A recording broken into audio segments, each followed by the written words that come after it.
Justice Yashwant का बचाव करने वाले एडवोकेट कपिल सिब्बल को बड़ा झटका लगा है। दरअसल आपको बता दें कि कैश कांड को लेकर के सुप्रीम कोर्ट की ओर से एक जांच कमेटी का गठन किया गया था और इस कमेटी की रिपोर्ट में काफी ज्यादा चौंकाने वाले खुलासे किए गए हैं। दरअसल आपको बता दें कि सुप्रीम कोर्ट की इस कमेटी ने जस्टिस यशवंत वर्मा को कैश कांड में दोषी पाया है और अब उन्हें उनके पद से हटाने की सिफारिश भी की है। यानी कि सीधे तौर पर कैश कांड को लेकर के जस्टिस यशवंत वर्मा पर अब महाभियोग की तलवार लटक रही है। दरअसल आपको बता दें कि दिल्ली हाईकोर्ट के पूर्व जज जस्टिस यशवंत वर्मा के घर कैश मिलने के मामले में जांच कर रही सुप्रीम कोर्ट की कमेटी की रिपोर्ट सामने आ चुकी है और इस रिपोर्ट में कई सारे सनसनीखेज खुलासे किए गए हैं। इस रिपोर्ट में कहा गया है कि जस्टिस वर्मा के खिलाफ इस बात के पर्याप्त तथ्य हैं कि भ्रष्टाचार हुआ है और उन्हें उनके पद से हटाने की कार्रवाई शुरू कर दी जानी चाहिए। दरअसल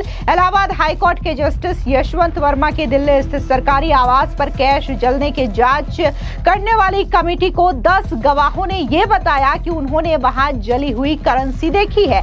जहां कमेटी की रिपोर्ट का हवाला देते हुए बार एंड बेंच वेबसाइट ने यह खबर जारी की है। वेबसाइट के मुताबिक जांच कमेटी ने अपनी रिपोर्ट में यह लिखा है कि जस्टिस यशवंत वर्मा के आवास में जला हुआ कैश काफी संवेदनशील मामला है। वेबसाइट की खबर में यह भी कहा गया कि कमेटी ने माना है कि मौके पर कैश जला और उसे हटाया गया। कमेटी ने अपनी रिपोर्ट में यह भी लिखा है कि जस्टिस यशवंत वर्मा और उनके परिवार के लोगों की बिना जानकारी के स्टोर रूम में इतनी बड़ी तादाद में कैश रखा जाना संभव नहीं लगता। यानी कि सीधे तौर पर यहां पर जांच कमेटी का यह मानना है कि बिना घर वालों की जानकारी के यहां पर किसी की एंट्री संभव हो ही नहीं सकती है।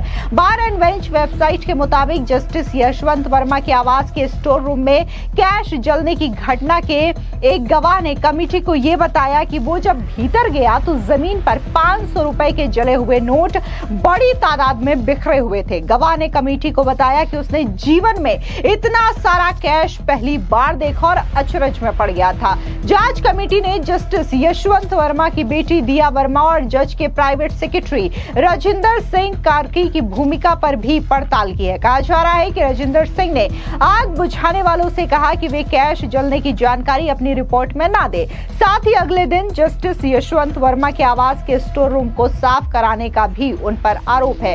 राजिंदर सिंह ने कमेटी के सामने इन आरोपों को गलत करार दिया है। दरअसल आपको बता दें कि सुप्रीम कोर्ट के तत्कालीन चीफ जस्टिस संजीव खन्ना ने 3 जजों की जांच कमेटी बनाई थी और इस जांच कमेटी ने अपने 64 पन्नों के रिपोर्ट में 10 दिन में